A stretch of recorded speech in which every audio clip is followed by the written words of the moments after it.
to Director Young, who I know has had a very busy past few weeks. We look forward to your testimony.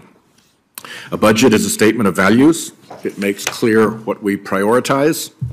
President Biden's budget would lower costs for households, strengthen Medicare, and protect Social Security. It would invest in our kids and our families and in our communities. It would reduce the deficit. And it would make our corrupted tax code fairer. It is decidedly not a budget for creepy billionaires and fossil fuel overlords. It is a budget for families. The investments proposed in this budget are more than worthwhile. They are overdue. I challenge anyone to say it's not worthwhile to make investments in our kids.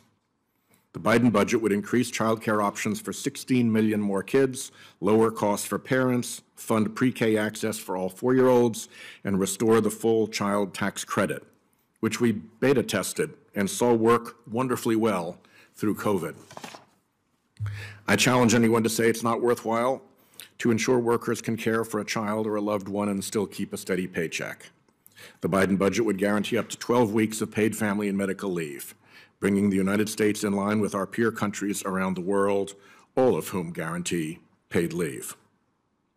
I challenge anyone to say it's not worthwhile to reduce the astronomical cost of prescription drugs and college education, to improve Medicaid's home and community-based services, and to reduce costs for homeowners and renters. To accomplish all this and more, the Biden budget would stop the freeloading by large corporations, by the wealthiest families in our country, and by firms that pollute the environment and won't clean their mess. Ending tax breaks for corporations sending profits offshore and outsourcing American jobs reduces the deficit by over $1 trillion.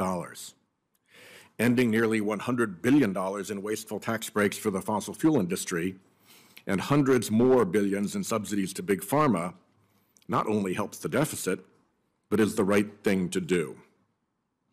Our corrupted tax system currently has teachers and firefighters paying higher tax rates than billionaires. The Biden budget puts a 25% minimum tax on those who earn over $100 million annually. The president's budget would extend Medicare solvency by 25 years, in part by asking the wealthy to contribute a little more to Medicare and by closing loopholes that allow those at the top to contribute less than nurses and cashiers. I plan to introduce legislation including this common sense proposal. These investments and these remedies to our tax code are worthwhile on their own merits. Put them all together and they also reduce deficits by almost $3 trillion. This is a bright contrast to the dark House Republican plan to attack popular programs that promote economic growth, a plan that hides its evil effects behind political rhetoric like woke and weaponized. A plan where the math doesn't add up and wealthy donors keep getting their free ride. The new House majority has said it will make permanent the Trump tax giveaways, over 40% of which go to the top 5%, at a cost to the country of $3 trillion over a decade. According to a letter Senator Wyden and I received yesterday from the Congressional Budget Office, the Republican promised to balance the budget in 10 years while extending the Trump tax giveaways and imposing draconian cuts to the programs that boost economic well-being is, in a word, impossible. Mathematically, it cannot be done. Even if Republicans were to zero out everything but Social Security, Medicare, Veteran Services, and defense, that means eliminating 100% of the funding for public safety, border security, Medicaid, environmental protection, health care, treatment for opioid addiction, and so much more. They would still not be able to meet their own goal of balancing the budget. What they would be able to do is make nearly every family worse off and send our economy into a tailspin. So, okay, if that's what House Republicans really want, they should own it, champion it through the regular legislative order the Constitution provides, not by stealth, not with debt limit threats, not by trying to force some covert backroom deal to gut popular federal programs. Here's our choice: President Biden's pro-growth investments, which also reduce the deficit by nearly $3 trillion, versus spending cuts deep enough, economists believe, to plunge the U.S. into a recession, coupled with extending the Trump tax giveaway and adding $3 trillion to the deficit.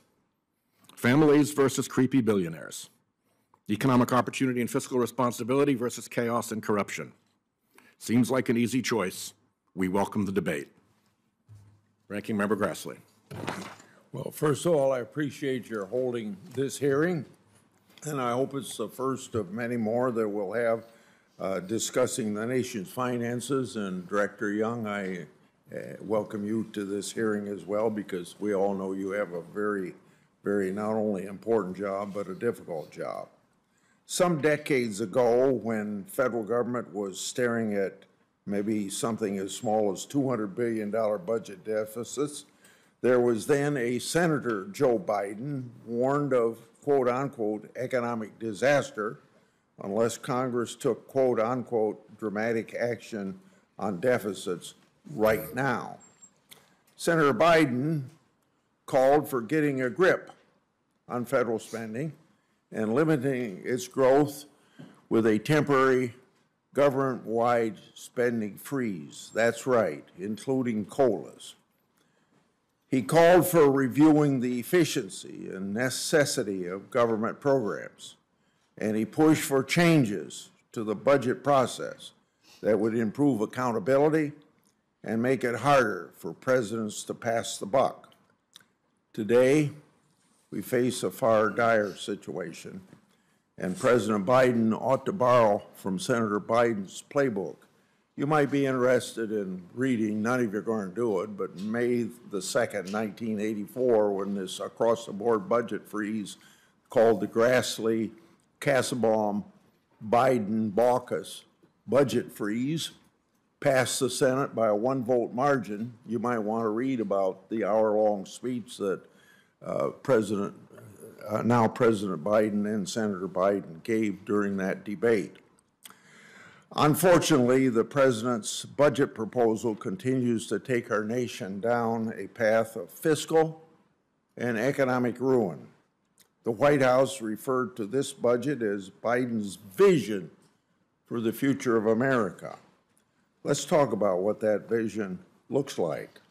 President Biden is proposing levels of debt, deficits, and spending previously reserved for times of world war or recession. President Biden's vision for the future is job-killing tax hikes, cradle-to-grave entitlement proposals. If that sounds familiar, it's because it's the same proposal members of his own party rejected last Congress as they called it too extreme. The president uses sleight of hand to claim he's reducing the deficit. Well, according to the nonpartisan Congressional Budget Office projections, cumulative deficit between 2021 and 2031, that 10-year window, will be $6 trillion higher than what was projected when Biden took office. President Biden's new spending priorities are on track to put even more on our already maxed out credit card.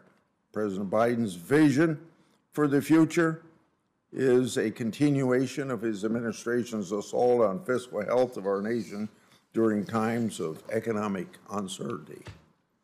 Annual deficits were always expected to decline from pandemic levels because we put emergency programs in place, and those emergency programs were to expire. In other words, when you put something in of a pandemic and those programs wouldn't be in place if it wasn't for the pandemic, when those programs go away, then you ought to get back to the level of expenditure pre-pandemic plus inflation plus increase in population. But the leadership here in Congress has recklessly accelerated the return to multi-trillion-dollar deficits through legislation and even executive actions.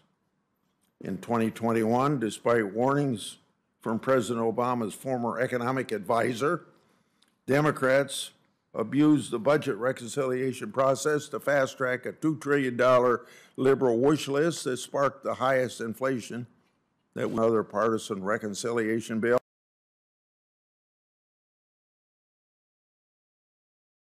that they claimed would reduce inflation and cut the deficit, but should be to nobody's surprise and backed up by CBO figures and other increases. And by this administration's own estimate, the bill added another $200 billion to the nation's tab. But at least those bills actually passed Congress. The same can't be said of the administration's $400 billion or more student loan bailout or its unilateral expansion of the food stamp program.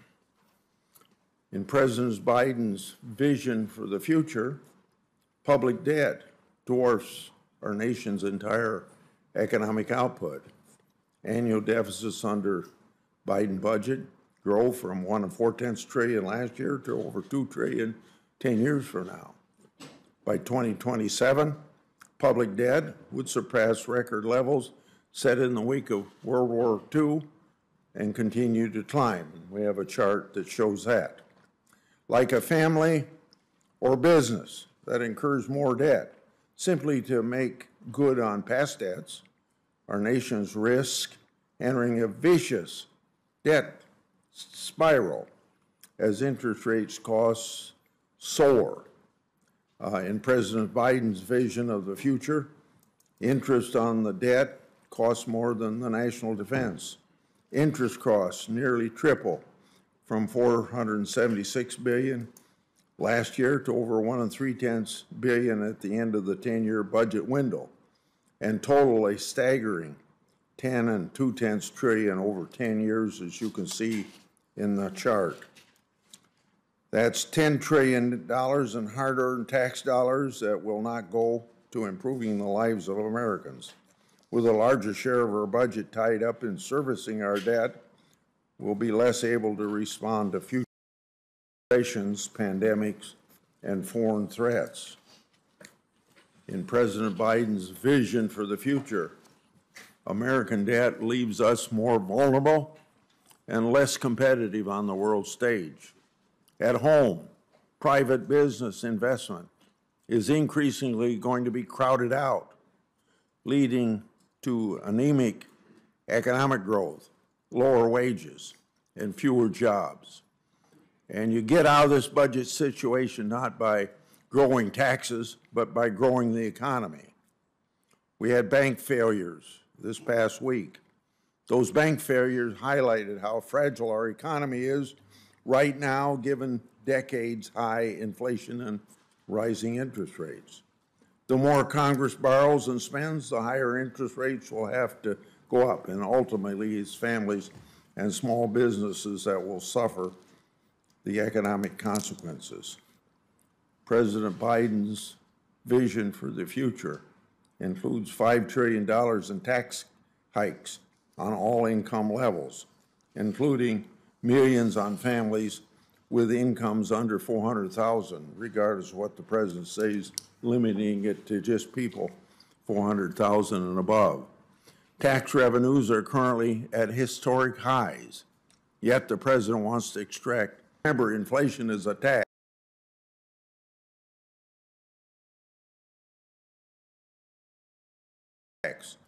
Right on everything you buy. Under his budget, the government's bite out of the economy would be the largest since World War II. And despite all that, he continues adding to our national debt at breakneck speed.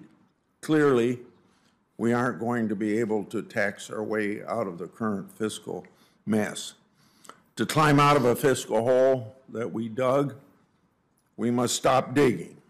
And this isn't just a Democrat problem of deficit spending. Republicans have been culpable as well. Instead, the president's proposed $2.5 trillion in new mandatory spending programs. Meanwhile, he largely ignores existing major trust fund programs that are on a path to insolvency. To the extent such programs are addressed, his budget relies on smoke and mirrors to kick the can down the road. So President Biden's vision for our future is more taxes, more debt, less opportunity, and fewer resources for essential government services. If my colleagues on the other side of the aisle are happy with this budget and want to embrace it as their own, then I'd say, fine, let's have a vote on it. And I'd challenge Leader Schumer to bring it to a vote and predict it'd get very few votes. And that's happened to Republican budgets as well. In other words, presidents propose, Congress disposes. Let's actually do it to work. Republicans are ready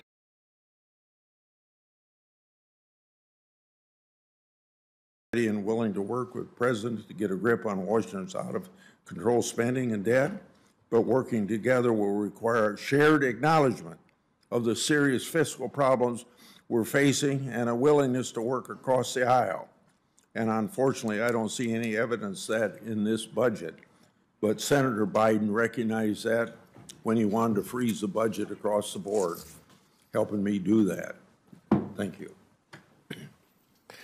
Thank you, Senator Grassley. Our witness today to speak about President Biden's fiscal year 2024 budget is Shalanda Young, the Director of the Office of Management and Budget. Thank you for being here, Director Young. Please proceed with your opening statement. Your full testimony will be made a matter of the record. Great. I'll make this quick so we can get to the question and answer portion. But Chairman Whitehouse, Ranking Member Grassley, distinguished members of the committee, thank you for the opportunity to testify on President Biden's fiscal year 24 budget. President Biden came into office with a very clear plan to grow the economy, not from the top down, but from the middle out and the bottom up. Over the past 2 years, in the face of significant challenges, that strategy has produced historic results for the American people. Under the President's leadership, we've added more than 12 million jobs, more jobs in 2 years than any president has created in a single to 3.1, one of the lowest rates in over 50 years. We've taken action to lower prescription drug costs, health insurance premiums, and energy bills while driving the uninsured rate to historic lows. And the President's economic plan in rebuilding America's infrastructure, promoting workers, and fueling a manufacturing boom that is strengthening parts of the country that have long been left behind. The President has done all of this while delivering on his commitment to fiscal responsibility. During his first 2 years in office, the deficit fell $1.7 trillion, the largest decline in American history. And the Inflation Reduction Act will reduce the deficit by hundreds of billions of dollars more over the next decade. The President's fiscal year 2024 budget details a blueprint to build on this progress and finish the job. It's built around 4 key values: investing in America, lowering costs for families, protecting and strengthening Medicare and Social Security, and reducing the deficit. And it does all of this while ensuring that no one earning less than $400,000 pays a penny more in taxes. The budget more than fully pays for its investments, cutting deficits by nearly $3 trillion over the next decade by asking the wealthy and large corporations to begin to pay their fair share and cutting wasteful spending to special interests. The budget builds on the progress made over the last 2 years and proposes additional policies to lower costs for working families, including for health insurance, prescription drugs, child care, utilities, housing, college, energy, and more. When working families have a little more breathing room, they can help power our economy forward. The budget protects and strengthens Medicare and Social Security, bedrock programs that America's seniors have paid into their entire working lives. It also invests in America and working families. The budget will bolster manufacturing, make our communities safer, provide paid leave, support research in cancer, deliver for our veterans, cut taxes for families with children, and more. These investments will pay dividends for decades to come. And in what will be a decisive decade for America and the world, this budget reflects the national security strategy by including robust investments in military readiness, our diplomatic and development tools, and honors a sacred commitment to our veterans. Thank you, Mr. Chairman, Mr. Ranking Member, and members of the committee for the opportunity to appear here today and testify on behalf of the President's fiscal year 24 budget. Thanks, Director Young. It's great to have you here. Last year, OMB estimated that by the latter part of the century, federal spending on crop insurance, coastal disasters, healthcare, and fire suppression would increase by between $26 and $134 billion per year due to climate change. Put in terms of 10-year budget windows, which is the way we put things in this committee, that would result in between $260 billion and $1.3 trillion in additional federal spending, with a middle case estimate of around $700 billion in additional spending. Now, that estimate does not include a variety of other federal programs that would be affected by climate change disasters, including defense spending and infrastructure, and it does not include the effect that we've been hearing about in this committee's hearings of what are called systemic risks, when there's a whole economic meltdown associated with things going wrong. For instance, when property values crash in coastal or wildfire areas because the risk is uninsurable and properties are therefore unmortgageable, or the widely reported carbon bubble risk. Is it fair to say that OMB's estimate is a lower bound estimate of the budgetary risk of climate change? I agree with that assessment. Your assessment that the expenditure impacts we have are an undervalue, are underreported here. One thing we have to do a better job here and in the private sector is incorporate what climate damages will mean for our expenditures in the future. I just met with some economists and outside organizations who do economic forecasting, so we can share information and figure out how we accurately build this into our economic forecasts in this country and into our budgets.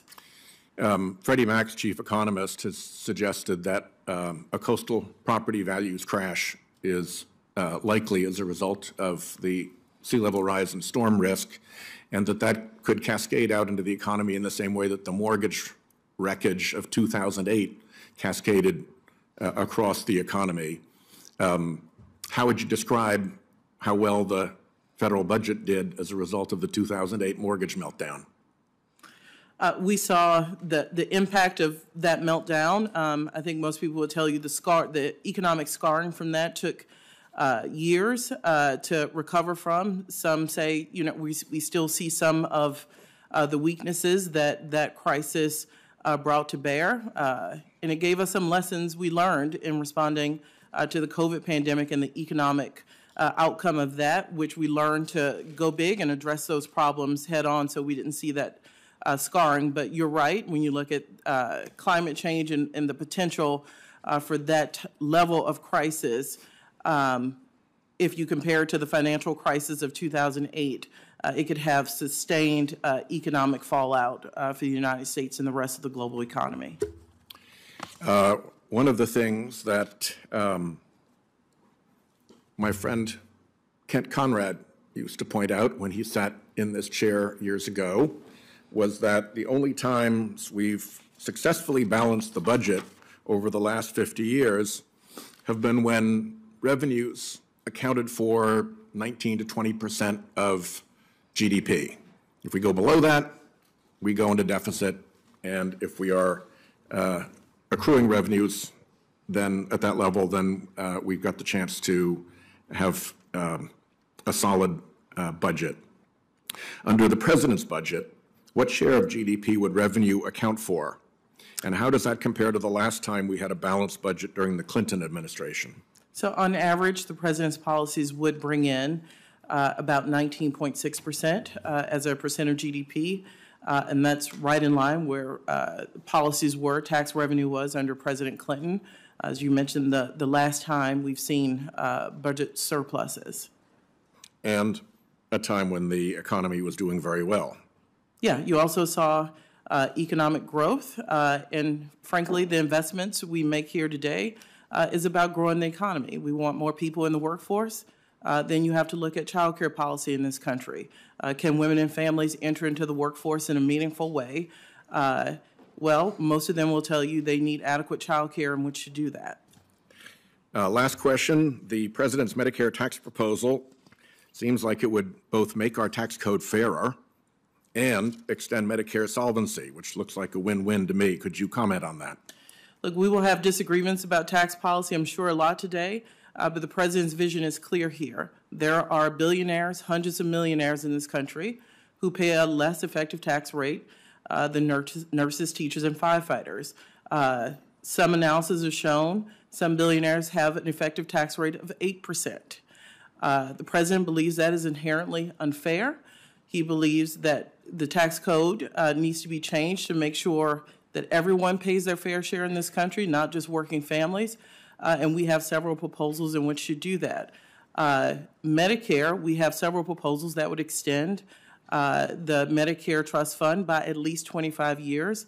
The actuaries at CMS have put out a report, so don't take our word for it, that these policies would extend Medicare by one, making sure our net investment income tax, which was always meant to go into the Medicare Trust Fund, is actually going into that fund, making sure that those over $400,000 pay 1.2% more into Medicare, making sure that legal loopholes are closed so that people who are supposed to pay into Medicare actually pay into Medicare. The wealthiest have found loopholes. So those policies will extend the trust fund by at least 25 years. Thank you very much. Ranking Member Grassley, then Senator Murray. OMB puts out an annual pay-as-you-go Act report. This report clearly shows that last year's reconciliation bill added $199 billion in deficits to the budget scorecard OMB is required to maintain. Since the majority party have tried to claim phony tax gap savings from the law's IRS funding last year, but when legally required to produce an accurate cost estimate, even this administration was forced to admit the bill increases deficits, and so I'm asking you to put that report in the record. Without objection. Okay. The president and this budget's supporting documents continue to falsely claim that he is a deficit reducer. Nobody believes that. People know about the trillions spent in spending binge last Congress and the costly administrative actions. CBO's current law baseline when compared to February 2021 baseline when President Biden took office shows increased deficits of $6 trillion over 21 to 31, and you can see it here. So it seems to me the administration misleads the American people on real deficit reduction. Your response to that? Senator Grassley, CBO's job is to show the path on deficits as if no policies happen. The president has policies. His policies would bring down the deficit by $3 trillion. CBO has not looked at the president's policies yet. They will do that later this summer. So CBO gave you a baseline. That assumes none of this happens. And that is why the president is putting these policies forward, because we do believe staying on current course is not sustainable. You can see from the chart that that the deficit actually goes up, and I'll just leave that where it is. What is the primary driver of our long-term deficit problem? So deficits, as you know, are year over year. So if you don't want to make the longer-term debt problem worse, you got to deal with yearly deficits. That's why this president's put forward policies that would say over the 10-year period, deficits come down $3 trillion. So as some doctor says, do no more harm. So we have got to get our deficits under control, and that in return has impacts on our debt. But as you know, most of our spending in this country are in entitlements, the aging of our country, and that is typically what makes up at least half of federal expenditures in a year. So it's you don't include climate change in that list of things that the budget is going up, is that right? So as I exchanged with the chairman, we have got to do a better job of incorporating climate change into our economic forecast and into our budget. That is a deficit we have. Families in Iowa and across the nation are feeling the pinch of inflation. that is caused by the reckless spending that I've already referred to. This administration has repeatedly tried to downplay country's inflation crisis. Why did the administration first budget predict inflation would be in 2021? Let me answer that for you, because I think that it was going to be 2%, but it ended up being 6.7, and then for 2022, 2.9, but the actual inflation was 7.1. So this administration has dramatically missed inflation for 2 years in a row. So why should we believe that you will say inflation is going to be 3% this year? Senator Grassley, as you know, the Fed has tools that they are using. And what we see is the administration's policies, what the Fed is doing. We are seeing an impact here on inflation. We are clear, inflation is too high. American families are paying too much, and we have to keep our foot on the pedal to bring down costs. What we have seen is a moderation in inflation on a yearly basis. Total CPI is down more than 3%, 3 percentage points from its most recent peak of 9.1% in 2022. So we have to keep our eye on bringing down costs. I'll point out that this budget has lots of policies that bring down healthcare costs, energy costs for families. Those are kitchen table issues that most families tell you they're paying too much for. That's why we put these policies forward. Senator Murray and then Senator Johnson. Thank you, Mr. Chairman.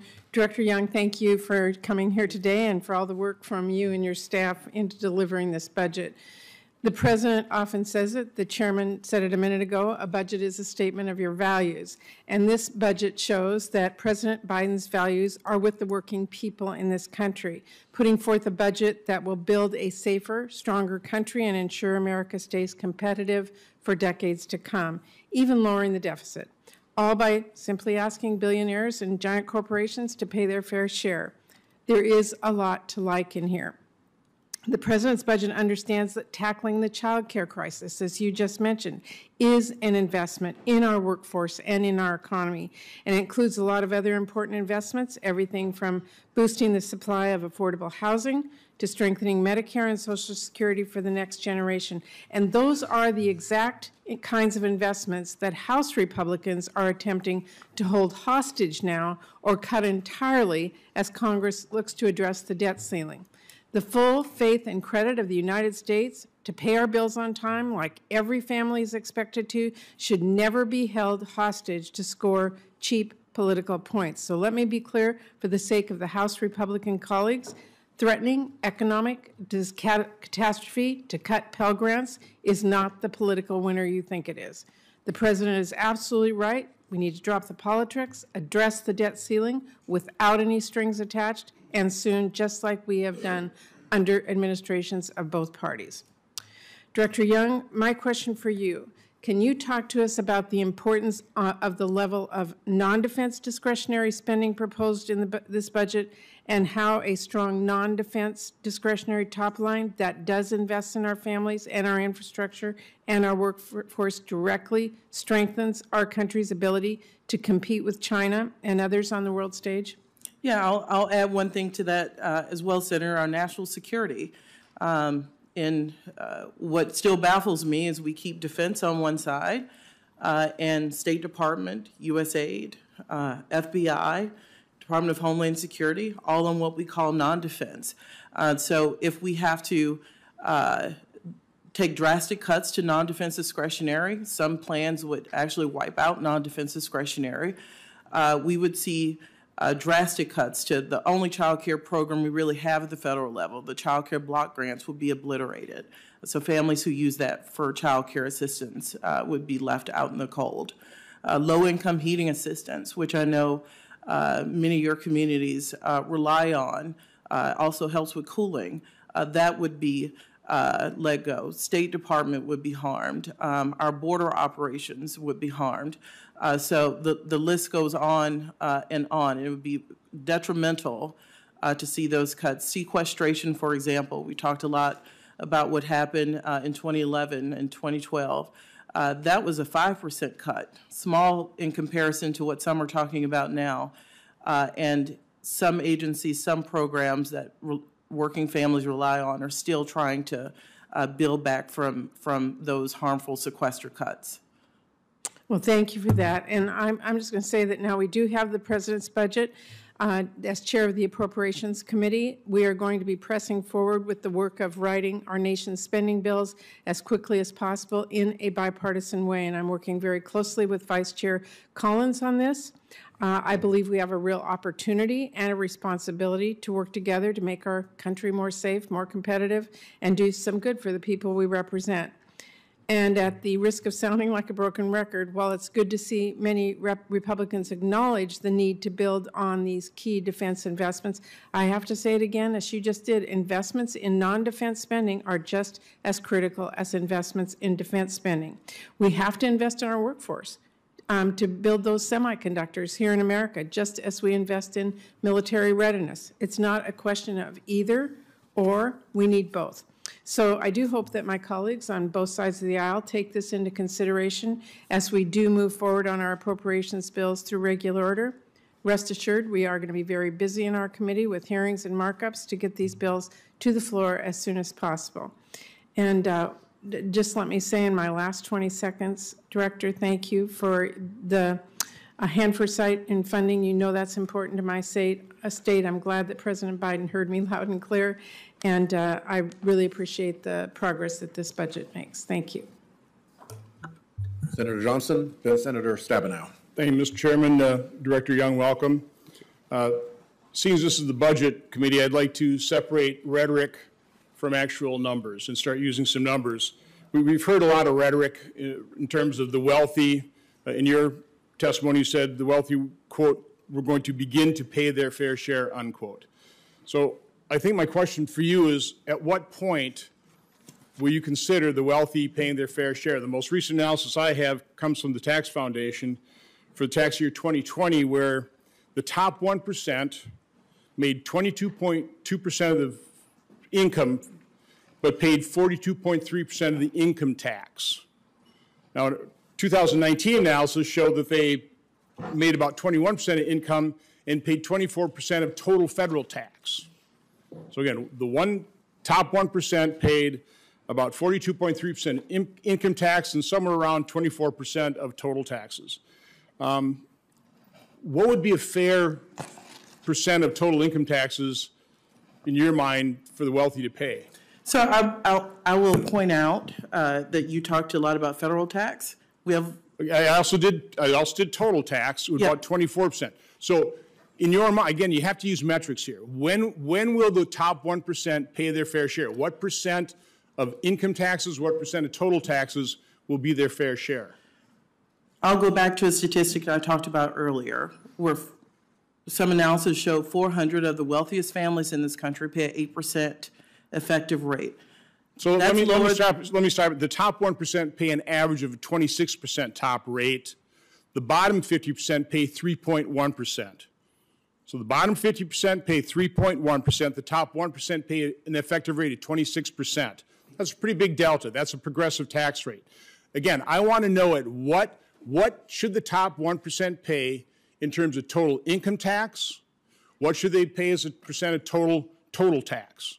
What percent should that be? Right now it's 42.3% of total income tax. It's around 24% of total tax. Senator, I'm happy to take a look at the analysis you're looking at. I'm happy to share ours where. No, I mean, listen, you don't even need to look at it. Right now it's 42%. That's your analysis. Should it be 50%? Should they pay 70% of the total income tax? Should they pay 50% of total tax? I mean, in your mind, to step away from rhetoric, at what point will you be satisfied that the top 1% are paying their fair share? I mean, you ought to be able to figure that off the top of your head. Yeah, Senator, I've told you, and I'm happy to share this analysis. 400 of the wealthiest families in this country. That's not answering the question. Okay. Total tax paid in 2017 before Republican tax reform, $3.3 trillion revenue raised. Last year, 4.897. That's a 47.6% increase in total revenue raised. That's pretty good, don't you think? By the way, corporations paid In 2017, $297 billion. Last year, they paid $425 billion. That's a 43% increase. So again, we're raising a lot more revenue because of economic growth. I would say the tax reform worked in spurring economic growth. So those are just the facts. But in your testimony, you said that this budget, the president's budget, reduced the deficit. In 2019, prior to the pandemic, we ran a deficit of $984 billion, which is still way too much. In 2022, is $1.37 trillion. In 2023, it's projected to be over $1.5 trillion. The president's budget now is projecting $1.8 trillion. So from 1.3 to 1.5 to 1.8, how can you claim that's reducing the deficit? Easily, Senator. My entire statement said we talk about 10-year budget windows. Over the 10-year budget window, if you go look at 2033, the president's budget will bring down deficits by $3 trillion, or nearly $3 trillion, 2.9. But again, year to year. I mean, I think most people say when you're reducing deficit, you're looking at year on year.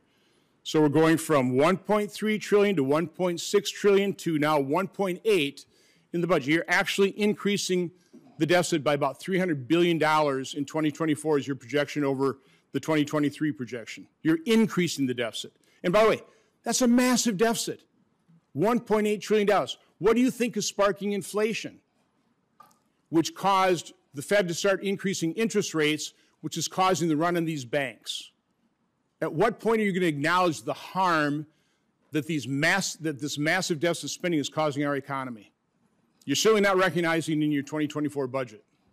Senator, what I hope we all realize is that inflation is a global phenomenon. The UK doesn't have the same laws over the last few years that the United States has, and it has inflation.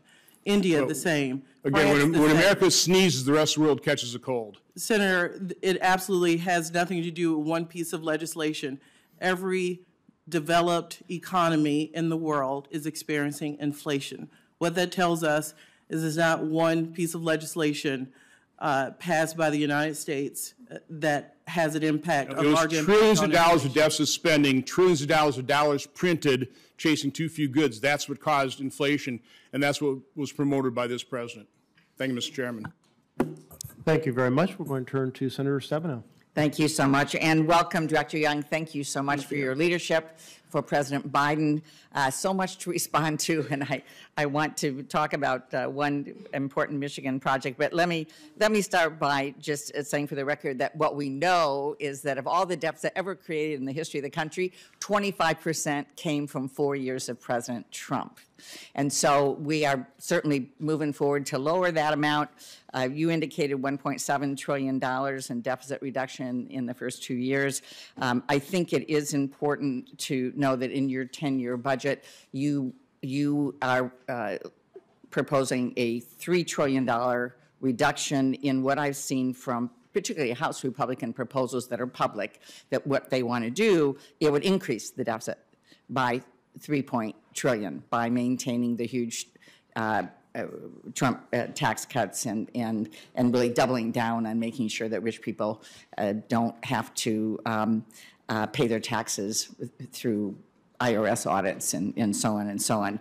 I also, just to respond to my colleague about what is the number, what should folks pay? Well, prior to the Inflation Reduction Act, 19 of the top 100 corporations basically paid zero. So I would say we'll start with zero is not okay when small businesses are paying a top rate, when individuals are paying zero is not okay if you benefit from clean air, clean water, drive on the roads, our healthcare system, our military, et cetera, et cetera. And so now at least we have a floor for those corporations, which I think is only fair for everybody else. And so I'm glad that we're now investing in America and appreciate so much we're bringing jobs home and investing in putting money in the pockets of the middle class and working folks and small businesses, because that is growing the economy, fastest growing economy in the last I don't know, in my lifetime maybe, under the first 2 years of a president. And so I appreciate that vision. I also wanted to thank you for the wonderful funding for behavioral health in the budget, and this is a bipartisan priority. We added, as you know, to our gun safety legislation last year, an expansion of certified community behavioral health clinics, and you make that permanent in this budget. And I'm not only smiling, but our former colleague, Senator Roy Blunt, I'm sure is as well, and all of our colleagues who care deeply about mental health and addiction services. So I thank you for that. And the other thing I want to thank you for is understanding that Social Security and Medicare are great American success stories. And we certainly don't want to do what we, again, are hearing from House proposals, raise the age of Social Security to 70 or Medicare to 70, so you have to wait 5 more years to get health care as a senior. But we want to keep those strong. So thank you. I do want to spend my last moment talking about something you and I have talked about, but I want for the record to just really make the case as it relates to a jobs, national security, economic project that runs through Michigan. And that is the SULOCs, up a national project of significance. We have a large Lock 1 that will allow large barges and ships to come down the St. Lawrence Seaway and into the Great Lakes. From there, they're carrying raw materials, they're carrying products, but they go by rail and truck to every part of our country. This is a major infrastructure project, and we know that, simply put, if this one lock, which is the only large functioning lock we have, went down, this would be devastating to our economy. It would harm manufacturing, it would harm agriculture, it would jeopardize our national security. And according to the Army Corps, who we have really have an excellent relationship with, so appreciate their leadership, but a 6-month unscheduled outage at the SULOCs would result in 11 million jobs lost. 6 months, 11 million jobs, $1.1 trillion hit to the economy. And the Department of Homeland Security says it's hard to conceive of a single piece of infrastructure more consequential in terms of its impact on the economy and national security from an unexpected and sustained closure. So we need to get this done. We're in the middle of the project, as you know, and I appreciate their support, but we're on borrowed time to get this done. And so I could go on and on. I will not. I appreciate what has happened to date, but I would just ask you, Director Young, given the stakes on the SULOCs project, is this a priority for you and the administration? Do I have your commitment to do whatever it takes to make sure that we complete the project, and to do that, whatever it takes, to secure the funding for the SULOCs, not only this year, but through completion? Well, let me be clear. This budget holds $235 million for this project. That is not a small amount. That should hopefully show you our commitment. The federal government understands the importance of this project, and you have our commitment to remain partners and get this job finished. Thank you. Thank you, Mr. Chairman. Well, thank you very much. Senator Marshall. Thank you, Mr. Chairman. Listening to my friends across the aisle today and the rationale behind the president's budget proposal, I'm fearful the White House is using the same voodoo accounting that brought down SVC Bank. You know, I'm often asked what's the greatest threat our nation faces, and I'm here to tell you it's not Russia, it's not China, it's not North Korea, it's not Iran. And though I love the environment, it's not climate change. The greatest long-term threat the United States faces is our national debt. At $31 trillion and growing, paying almost $500 billion in interest, last year alone, this national debt is unsustainable. For 2 years, Democrat one-party rules controlled Washington, D.C., and ran up the tab, maxed out the nation's credit cards on the backs of hardworking Americans. In the first 20 months of office, President Biden has spent more than any other president in United States history.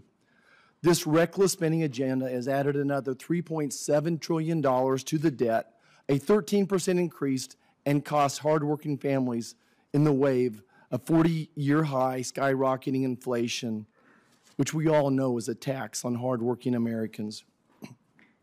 Under this administration, energy prices have risen more than 37%, home heating fuel more than 52%, electricity prices more than 23%, gasoline more than 45%, grocery more than 19%. All the while, real wages aren't keeping up with inflation. To the Biden administration, these added costs are just a number. But to families I meet in rural America, it's their hard-earned wages that now get nearly 20% less groceries for their families than they did just 2 years ago. And now the White House gives this committee a new budget that will almost double the annual interest and soon push our annual deficit towards $2 trillion a year. And if that's not enough, they promise $4.7 trillion in new taxes, including raising corporate taxes that, as we all know, are going to be passed down to consumers, further fanning inflation. This budget issue and how we handle it will be the defining action of this committee and the 118th Congress. Let me tell you what this reminds me of. This is the equivalent of a young adult who's maxed out their own personal credit card, and now, instead of cutting expenses, ask their parents for another credit card. I ask you, what parent would comply with this ill-fated request? Folks, we have to use this debt ceiling issue to pry the nation's maxed-out credit card from Joe Biden's hands. He must come to the negotiating table and work towards balancing the budget. If not, he must be held responsible for the dramatic increase in spending over the past 2 years, and blowing through the debt ceiling. He and he alone will bear this responsibility. Listen, this committee needs to take back the nation's credit card and restore the purchasing power back to the American people. I will not support any budget that does not work to responsibly balance. If the president would negotiate in good faith, this would be a different story. There's historical precedent for coupling spending reductions with increasing the debt limit. For the sake of my children and grandchildren, I will hold the line. The president will not get permission from me to increase the debt limit without real substantive cuts to our spending. I hope the members of this committee will join me. Director Young, does this administration have any intention of negotiating in good faith with Republicans to stop this reckless spending and get back to balancing the budget? Yes or no? Senator, I've been here, this is my 3rd year on the budget. There's a budget process, there's an appropriations process. We work together every year to fund the government and talk about spending priorities. So my question is... And we are happy to do that again this year. So yes or no, will this president work in good faith towards negotiating a budget that gets back to a balanced budget? As he has done in December, he will work on a bipartisan basis to talk about what the appropriate spending levels are. That doesn't sound very optimistic to me. How do you intend to do that when you know our goals and you bring us a budget that's a month late and has the highest sustained levels of taxes, spending, and deficits in American history? Senator, let me be clear. The president is not going to support cutting programs that are essential to working families in this country. What he believes is correct is ask those at the top of the ladder to pay more so we can invest in those working families you talked about. I'm from a small town, less than 2,000. What they tell me is they want infrastructure. They want the government to work for them. This budget does that by asking billionaires who don't exist in Clinton, Louisiana, and places like it to pay what they pay when they go to work as an effective tax rate. Last quick question. Whose idea was it to cut $600 million from the Department of Homeland Security when there's a raging crisis at the nation's southern border? I'm happy to give you a sheet of paper that shows the DHS budget is increased by 9%. That is not correct. There is a fee issue on passenger fees where it is literally a budget scoring issue. Where DHS will keep passenger fees rather than give them back to the Treasury. In actual dollars, in budget authority, the Department of Homeland Security goes up by 9%. including a $4.7 billion contingency fund that would fund our operations at the southwest border. This is the which we funky hope- voodoo accounting I'm talking about that gets this nation in trouble, that brings down banks as well. But we look forward to working with your office. We'll show you our numbers, we'll show you the budget shown to us, and we'll look at yours as well. Thank you so much for being here. Senator Lujan. Thank you, Mr. Chairman, and to our ranking member for this important hearing, and to Director Young, thank you for the work that you and your team put in day after day, and to have your expertise here. I certainly appreciate it, and I also appreciate getting a chance to visit with you yesterday. Now, one of the areas that we chatted about is in the area of behavioral health, and I agree with our chair, with Chair Stabenow, about the importance of the investment that came in mental and behavioral health. $387 million, which would help train about 18,000 behavioral health providers to help respond to the mental and substance challenges that we face across the country. The one area that I'm hoping that we can still work together and that we can work together as colleagues is in the area of retention. What I've heard from providers across New Mexico and in different parts of America is the concern of a reality where we're losing a lot of folks. And that tells me that we could be doing more for retention. So is that an area that we could work together to ensure that we're able to retain what we have while we're still making a significant investment to train those that we need? You absolutely have my commitment to do that. We saw during COVID the burnout for people who worked in those jobs and nursing jobs. And we have got to do something, or we're going to have a long-term shortage issue in behavioral health. So as we hopefully work together in a bipartisan manner to increase resources here, we don't have the personnel to do the work. The resources are going to be for naught. So you have my commitment to work on that together. I appreciate that, Director. And I certainly hope that, again, in a bipartisan way, you'll see action by the Senate and by the legislative branch of government to work together for the good of the country. Now, turning to broadband, I have the honor of chairing a subcommittee in the Commerce Committee that has a jurisdiction over many of these areas. And what we have seen recently is through a bipartisan effort, the creation of the Affordable Connectivity Program, and authorized the Federal Communications Commission to provide $30 a month for families at 200% of poverty and $75 a month on tribal lands. As we've heard from many in a bipartisan way, the importance of this program towards affordability when it comes to broadband across America. Congress appropriated $14 billion, which is a lot of money, for this effort to help households to afford the broadband they need for work, school, and health care. 16.6 million households currently participate in this program. That's 43 million Americans. Unfortunately, the Affordable Connectivity Program is expected to run out of money in 2024. Some studies showed by June, some are suggesting by the end of the first quarter. Director Young, yes or no, does the President support funding this critical program? Yes, and we thank you for the resources provided in the infrastructure law for this. I appreciate that. Why was there not additional support in the budget for the Affordable Connectivity Fund? As you pointed out, thanks to the infrastructure law, $42 billion was invested in NTIA's program. The planning grant has been awarded. The future awards to states and localities will be announced soon. So there is a belief that there is money about to hit the ground that will make a historic difference. And before that money is spent, there's some view that it would be premature to add additional, since those grants to state and locals had not happened yet. And Mr. Chairman, the reason I asked that question is I think it's important for all of us to bring more attention to this particular program, which was supported broadly, Democrats and Republicans. Former FCC Commissioner Mike O'Reilly, a conservative voice, has talked about a conservative approach to this particular program.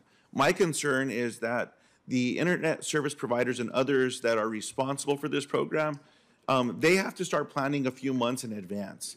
If, in fact, the projections show that this program is going to run out in the first quarter of 2024, that means at the end of this year, there's not going to be any more. And that's a concern that I have.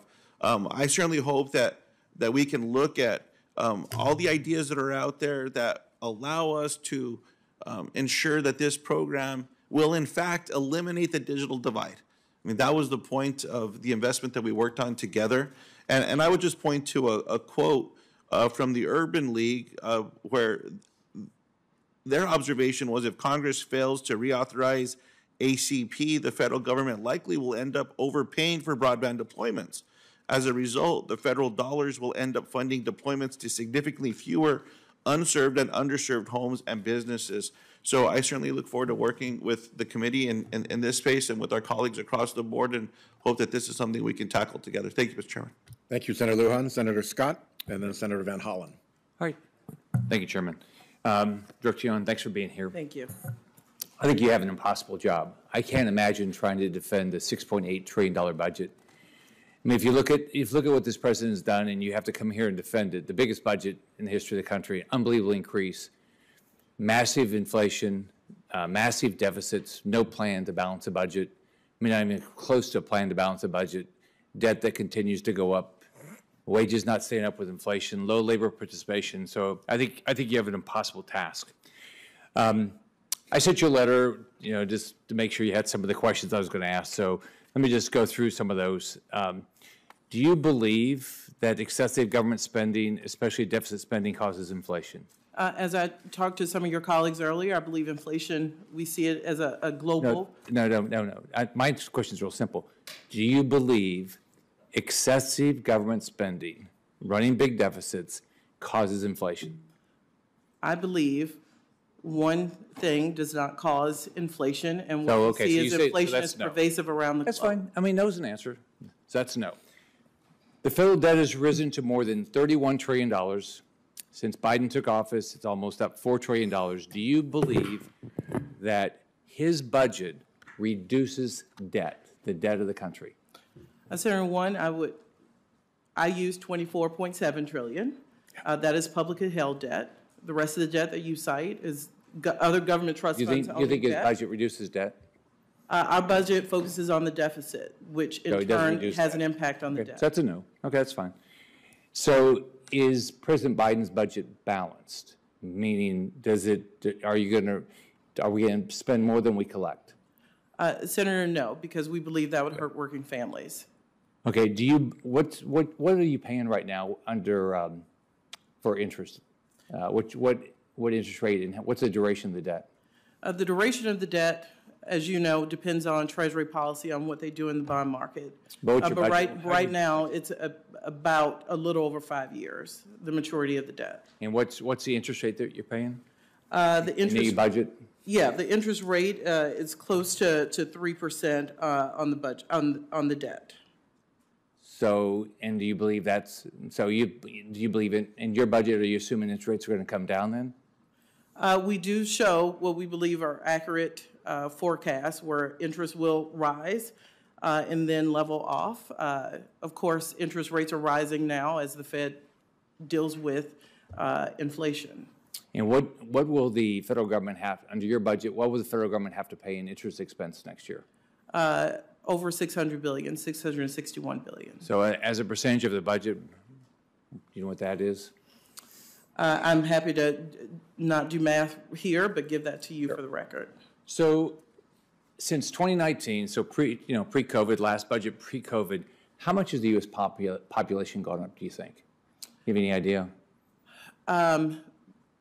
We talked to yourself, but it was not my letter. So 5-6 million people. Yeah, 6 million people. So as a percentage, how much is that? You think it's less than 2%, 1.8%. So the question, is like, what do we spend per person? Yeah. So here, let me ask it this way. Yeah. So the population since 2019 has gone up 1.8%.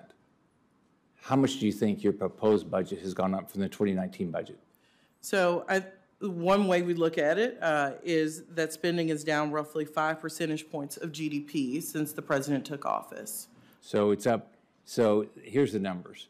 So the population in the last 5 years has gone up 1.8%, and your budget would take the budget up 55%. Now explain why, and that's $400,000 per new American. So why would we only have a 6 million increase in the number of Americans since 2019, but had a 55% increase in our budget? How could anybody Explain that. Senator, I'll take your information as fact, but the way we look at a lot of these budget measures are percent of GDP. We think that is the way to determine health. And I stated federal spending has gone down as a percentage of GDP since the president took office. Well, there's COVID. But let's go back to pre-COVID. That's not even close to being true if you go back to 2019. So the GDP has not gone up 55%. I mean, so you come in, and Biden came in the middle of a COVID crisis. So of course there was extra COVID spending. But I mean, think about it. Let's go back. Population's only up 1.8% and your budget's up 55%. That's staggering. So I know people don't want to give the president for presiding over a $1.7 trillion budget deficit reduction, but he did. And that did not happen by accident. Had he not gotten the pandemic under control, had a vastly successful vaccine program, I'm not sure pandemic spending would have ended because we would have still been dealing with the scarring of the pandemic and the economic fallout from it. So because he did that, I believe we're in a better place economically. 55%. Senator Van Hollen and then Senator Romney. Thank you, Mr. Chairman, Madam Director. It's great to see you. I would point out that the Inflation Reduction Act that we passed reduced the deficit by $200 billion. It also did something else very important, which was to cut the cost of prescription drugs to seniors on Medicare, including capping the cost of insulin for Medicare recipients at $35 a month and putting in place other changes that will reduce costs to seniors on Medicare.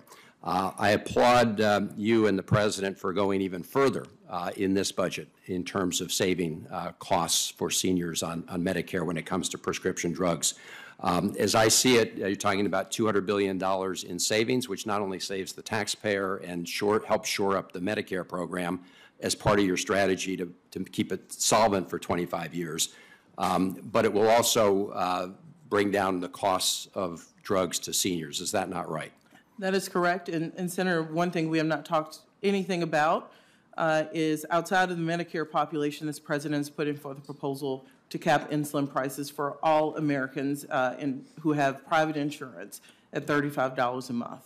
Yes, and that's something that I certainly strongly support. As you know, we had a vote on that in the Senate. Unfortunately, in the past Congress, unfortunately, we were not successful at getting that passed. I hope that we will be successful in the coming years. A lot of talk about the deficit on debt, and appropriately so, but this budget will reduce the deficit by $3 trillion over the next 10 years. We're all looking forward to seeing alternatives that are put out there. I know the House Freedom Caucus is talking about various proposals. We're all eager to see what they would do in terms of their budget proposals. The House Republicans really need to put something on the table. But let me just say, with respect to the deficit and debt, I also applaud the President and the Biden administration for looking at the issue of how we tax work unfairly relative to wealth. And the President has a number of proposals in here to help change that equation so that working people don't face higher tax rates than people who make money off of money.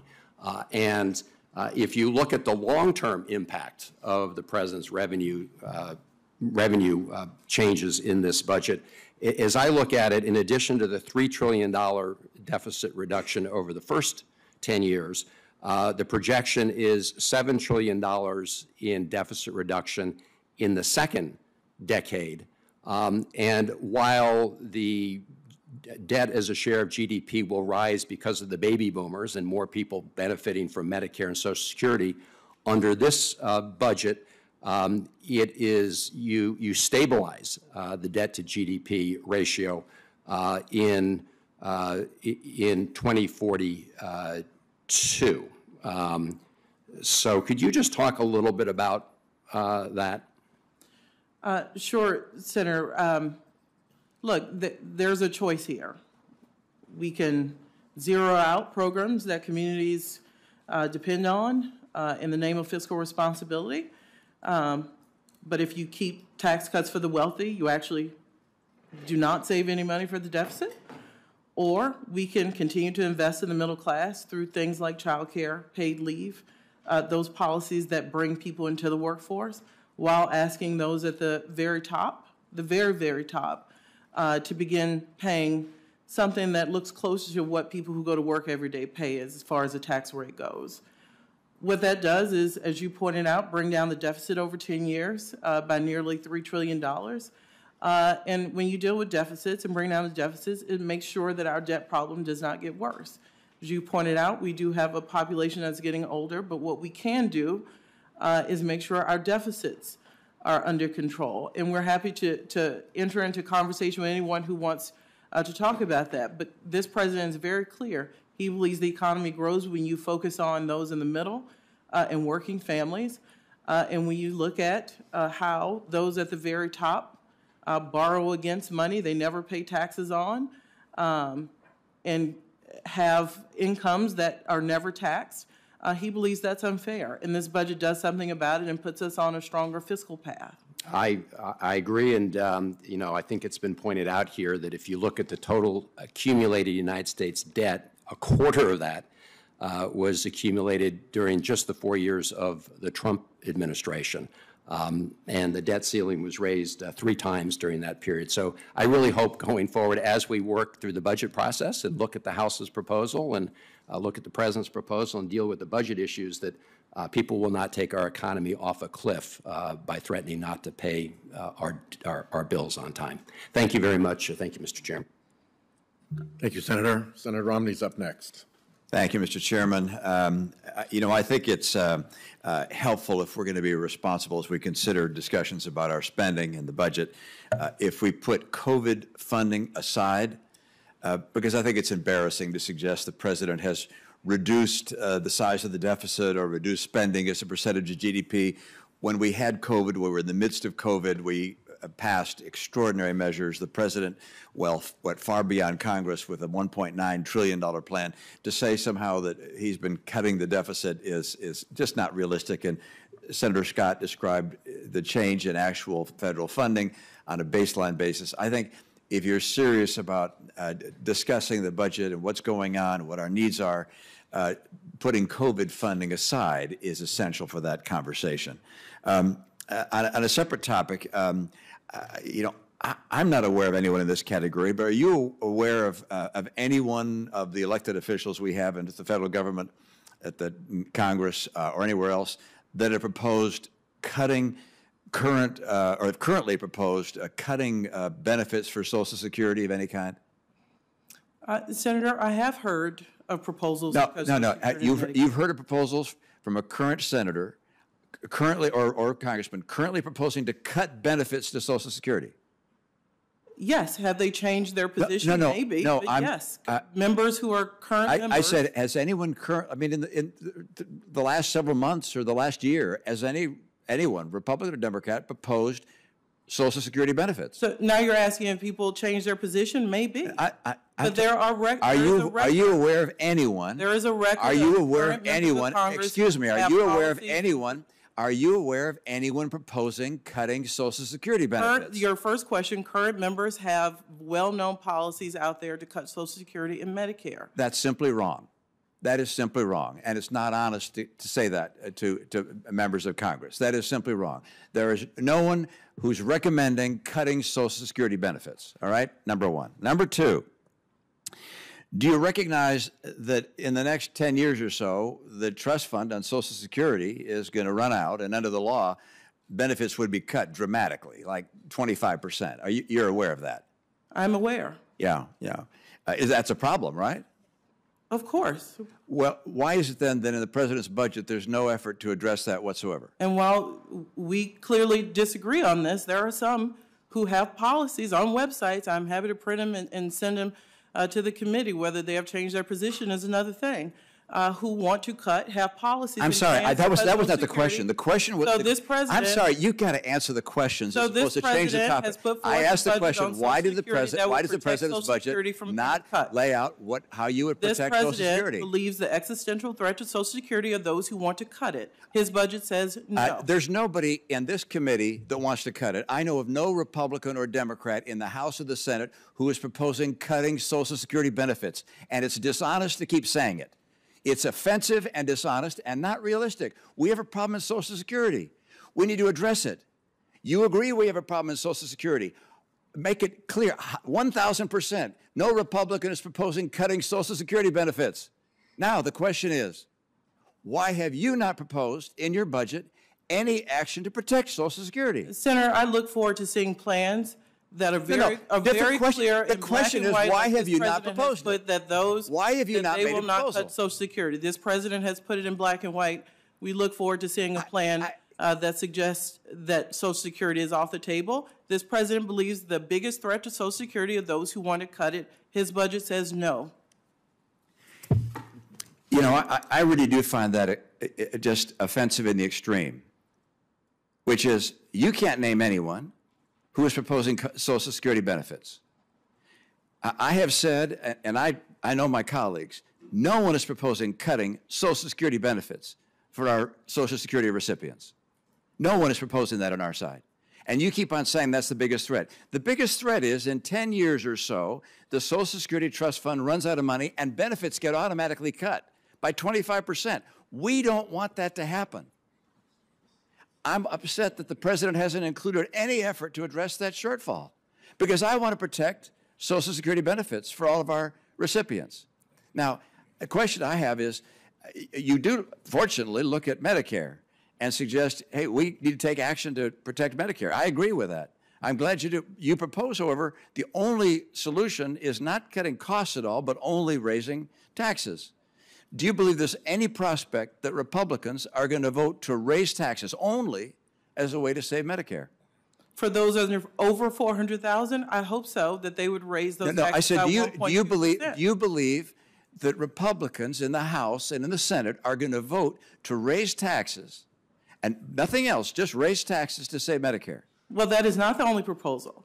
If you look, the net investment income tax, which was always created to go into the Medicare Trust Fund and was not, we suggest moving that over as a part of keeping Medicare extended by at least 25 years. So that's one part of the proposal. That is not a raising of tax.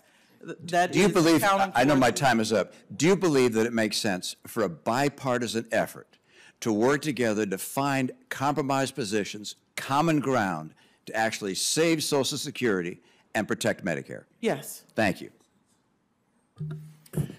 Senator Kaine is up now. Thank you, Mr. Chair, and thank you, Director Young. You highlighted the job gains that we've seen under President Biden. That's been remarkable with an unemployment rate as low as it's been in many decades. But the flip side is that I'm hearing from an awful lot of employers who are having a hard time hiring people. A low unemployment rate is good, but it does create labor market challenges. At the same time, I'm hearing from people all across Virginia who want to work, who have great skills, want to be in the workforce, but what's holding them up is the lack of high-quality, affordable child care. I think you mentioned this in one of your interchanges with either Senator Whitehouse or Senator Murray. How will President Biden's budget continue progress in dealing with this issue by funding child care that will be good for kids and parents, but also be good for the productivity of our nation's economy? Yeah, it matters what you invest in, and we believe we have to grow the economy, and one of the important pieces of the president's investments is child care. You've always funded, or for the foreseeable past, funded child care block grants. I think everyone here would suggest that's not enough, but this budget does, because it's our one existing program on the federal level at $1 billion, building on the 30% increase Congress provided to that program on a bipartisan basis. So we thank you for that. We also go further, and we would establish a mandatory program that would, frankly, be a game changer for parents across this country. And the president believes that, along with our pre-K proposals, universal pre-K4, and for those high performers, pre-K3, between those child care proposals and pre-K proposals, families, especially women who we saw drop out of the workforce during COVID, can re-enter, and we can grow our labor pool and get more people into these jobs. Thank you for that answer, and I look forward to supporting more child care investments. Virginia is home of an awful lot of federal employees. They've been doing important work, maybe particularly the last few years as the constituent needs and demands escalated during COVID. Their wages and salaries haven't been keeping up with the cost of living. Talk to me about what the Biden budget does with respect to pay raise for both civilian federal workers and our service members. So, one, parity is very important to us. For the last 3 budgets, we have put forth a proposal to provide civilians and military. Many times in DOD, civilian and military personnel sitting next to each other towards the same mission. It's only right that both receive the same pay increase, the same COLA. We also took the recommendation of the ECI. The pay raise of 5.2% was built based on economic factors. And it was right to follow that recommendation on an equal basis with the military and with civilians, many of them who worked diligently during COVID, after COVID, and for the American people. And so we followed the recommendations of that economic index because it was the right thing to do, and our federal workers really have overperformed during this difficult time where the federal government really had to respond to make sure our economy and our people got through this pandemic. Here's a question on a topic that is completely bipartisan, not only in this body but everywhere in this country. It's a desire to reduce deaths by fentanyl and the desire to invest in strategies that will reduce fentanyl being brought into the United States. Most fentanyl that comes in comes across the southern border. It doesn't come in people's backpacks. It comes through ports of entry. Cartels know that they can load trucks up with fentanyl. We only have technology to inspect every few trucks, and they'll run the lottery risk of getting caught every once in a while if they can get fentanyl through our ports of entry.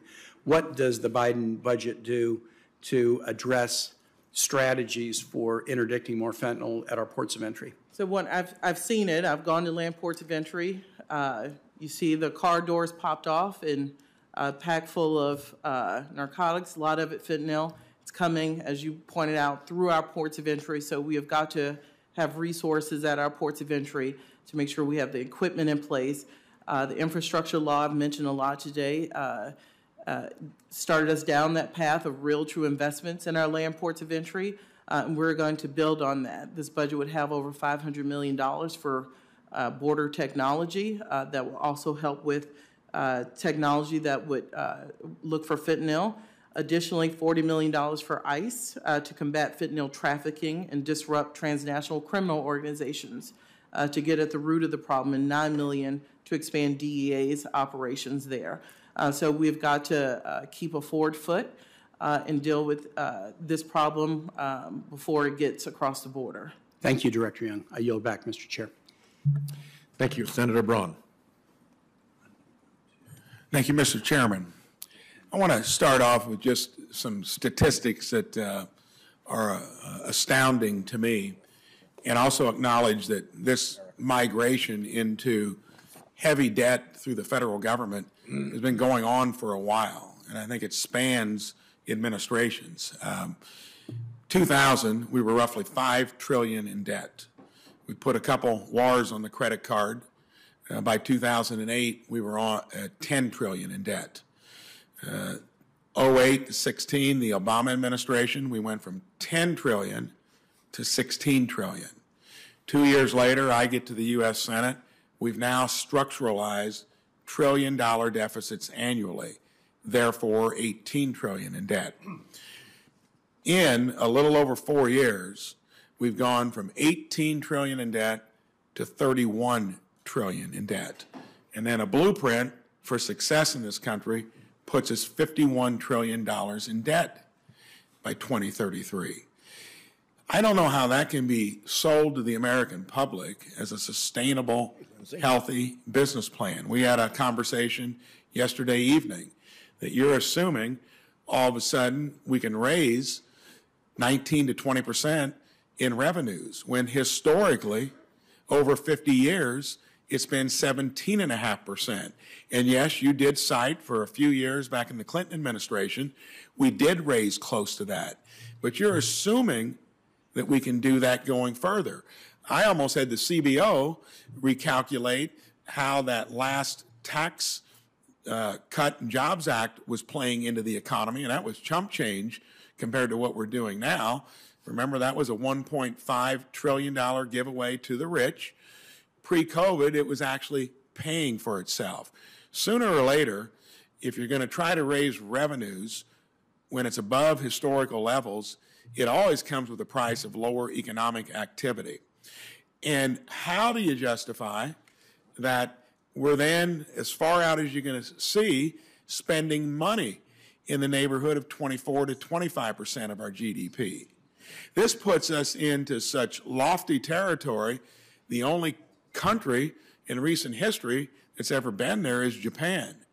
We now distinguish ourselves as being the most indebted country of any in the world that's got a developed economy other than that of Japan. So I know in the real world things have got to be sustainable. I also know that politically everyone thinks you can do things differently here. I acknowledge that it's been on both sides of the aisle to date. I got a question in where I think you can probably save some money. I'd love to hear if there's any interest from your point of view. We got a broken healthcare system. It's way too high a percentage of our GDP. 18, 19%, most other places that deliver similar results would be in that 11 to 12% range. Is the administration going to give any thought to trying to fix healthcare by making it more transparent, more competitive? You got doctors now that are questioning whether they want to even invest the time and effort employed by larger and larger corporations. What about tackling the one thing that would actually make it cheaper for how you pay for health care through Medicare or Medicaid or the private sector? Are you interested in reforming that biggest sector of our economy?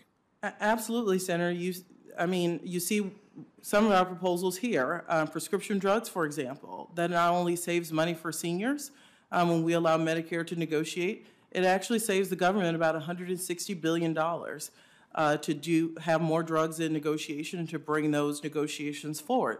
That's one of the proposals in this budget. But I don't think anyone would argue with you that the United States pays more as a percentage of health care than most other large economies in this. So you're going to try to use government to price control there, and sometimes when you operate your business like an unregulated utility, that's going to happen. And I think the healthcare industry is asking for that. What about pushing things like transparency, competition? There was an executive order from the Trump administration asking hospitals to be forthright on transparency and pricing. Are you trying to enforce that? That's already out there. To me, it seems like there's a lot of stuff that you could do other than using government to force it by trying to fix the healthcare industry from the bottom up. Before I run out of time, it looks like you're at least interested in maybe considering that. Are you interested in what we're doing generally, regardless of who's enterprising here politically, whether it's Democrats or Republicans? We certainly have embraced the idea that we want to borrow from our kids and grandkids. And you can do things like saying, real interest rates are kind of being looked at, the nominal interest rates that we're paying, and part of the kind of a debt and inflation bomb that was unleashed over the last 2-3 years, some of what we did bipartisan in trying to go after the CARES Act, that is going to come home to roost, and it is right now in our own banking system that's starting to show strain because you cannot inflate the economy. You're going to sooner or later find these weaknesses, and we're going through it. And it does boil down to the simple question, do we want to run this enterprise unlike any other place in this country? Do you think it makes sense to borrow money from our kids and grandkids for the latest and greatest idea that comes out of this place?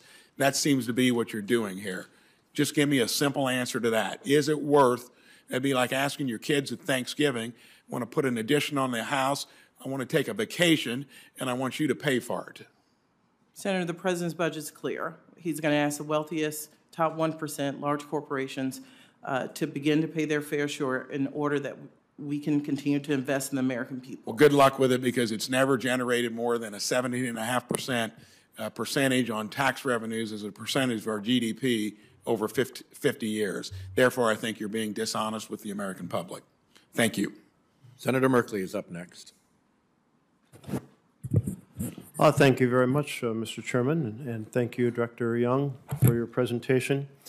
A group of colleagues in the House, the Freedom Caucus, they proposed a 30% sales tax as a way to address revenue issues, which would be about a $100,000 tax on a family buying a house, and about a $10,000 tax on a family buying a car. The president did not choose to put this into his budget. Why not? Senator, I'll go back to what I just told Senator Braun. This president believes, and it is a core value, we can be fiscally responsible, and he's put forward proposals to do that. It will not be on the backs of middle class and working families in this country. We need to ask those at the very top to begin to pay what nurses, teachers, and firefighters pay in this country as a effective tax rate.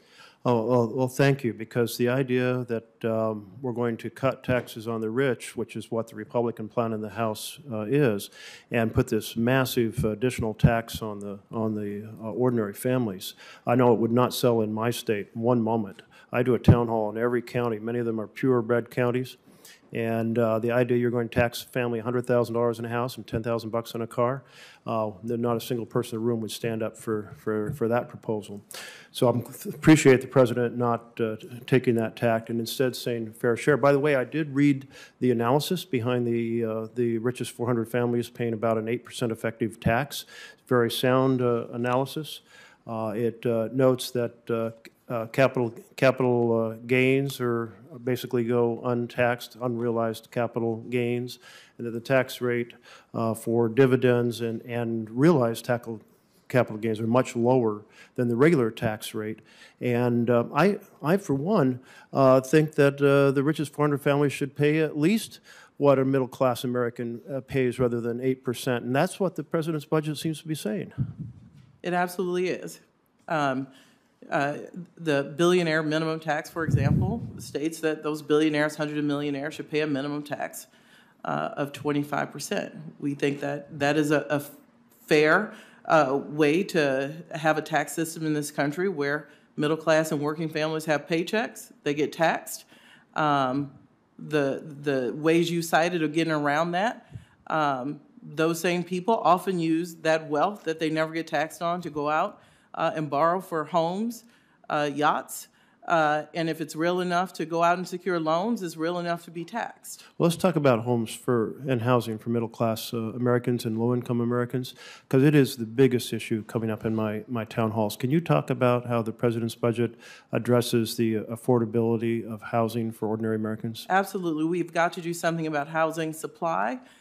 We often, as a government, have solutions to demand.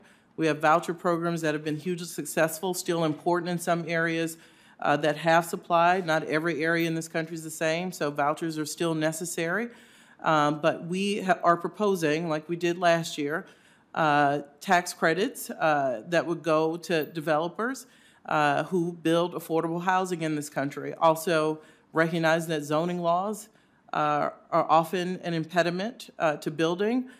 We have resources that would go to help streamline zoning laws. I think in some areas of the country, housing is already at crisis levels when it comes to supply, which impacts, as you know, the affordability of that housing when you have too few. Well, thank you, because that is a huge issue, and we need to invest a lot more. And I see even the dream of home ownership fading away for so many families in my blue-collar community. And I see that the rising rents are driving folks to be paying sometimes more than 50% of their income in a way that was not the case before. I want to turn to the debt issue. The debt is like paying our national credit card. We pass the spending bills, we pass the revenue bills, and the result is a deficit. And then when the debt ceiling is related to whether or not we pay that bill. I'm concerned that a failure to pay our credit card bill, if you will, is going to create a crisis. At a modest level, it might raise the interest rates, devalue our credit rating. It could crash the stock market. Isn't it possible that the strategy of creating a debt crisis is going to raise interest rates that will affect adjustable rate mortgages, the cost of borrowing for a car, perhaps the cost of borrowing for a college for ordinary families in America? I'll just say we should study 2011. We did not default. But even getting close to default lowered our credit rating, which meant we paid more. The American citizens paid more for goods. So direct harm on ordinary families. Absolutely. I have one more question if I have opportunity to do it, or otherwise I'm out of time. I'm out of time. Senator Kennedy is next. Thank you, Mr. Chairman. Madam Secretary, and I'm going to call you Madam You Secretary. gave me a promotion. Thank you so much. No, I didn't. I'm intentionally calling you Madam Secretary because you have cabinet level status. And you're also from Louisiana, which I'm very proud of. So we claim you as our secretary.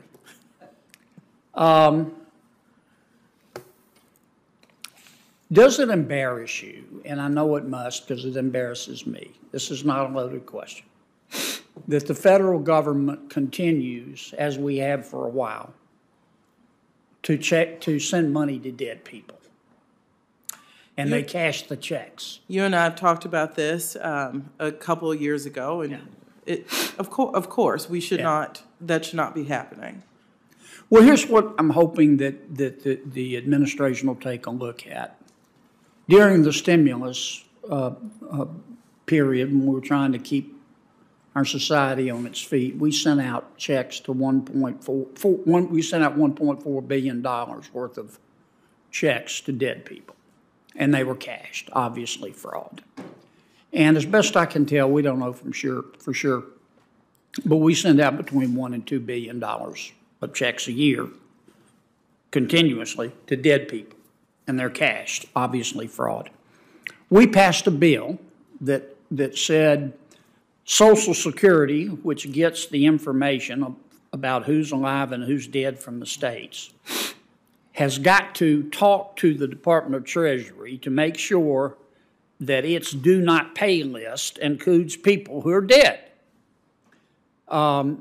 It was a shame we had to pass a bill to implement common sense, but nonetheless we did it. But in order to get the bill passed, I had to make some compromises. I can't imagine anybody would be against it.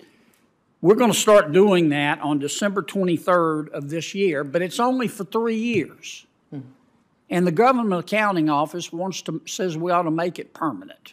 And I'm going to try to make it permanent. And I really wish, I'm not going to ask you today because I know you have to talk to the President, but if you could talk to the President and try to get a commitment to let's pass that. I will. One of the things that was shocking to me is Treasury in the last administration and this list from Social Security had to develop an MOU to even share this database, and you would think it would be easy to do that. So I support you. I'd also ask you to work with us. We have a fraud proposal in the budget. Happy to. That make sure IGs have what they need. Make sure we go after fraud in the UI system, where we saw transnational crime syndicates, frankly, take advantage of the system. So I'd love to work with you on that as well. Yeah. Another area I'm hoping the administration will look at, we're spending a lot of money to send pharmaceutical drugs to certain hospitals at really, really low prices. The idea being, of course, that those hospitals will pass that savings on to people who are less fortunate economically than you and me. Mm-hmm. There's just one problem. There's no requirement that the hospitals do that. And some of those hospitals I think it's called the 340B program. Some of those hospitals are going, thank you very much, federal government, for giving me these cheap drugs, and they're turning around because dollars are fungible and basically selling those drugs for a profit to paying patients. And we're spending billions on this. It makes no sense, Madam Secretary. I really wish y'all would take a look at that.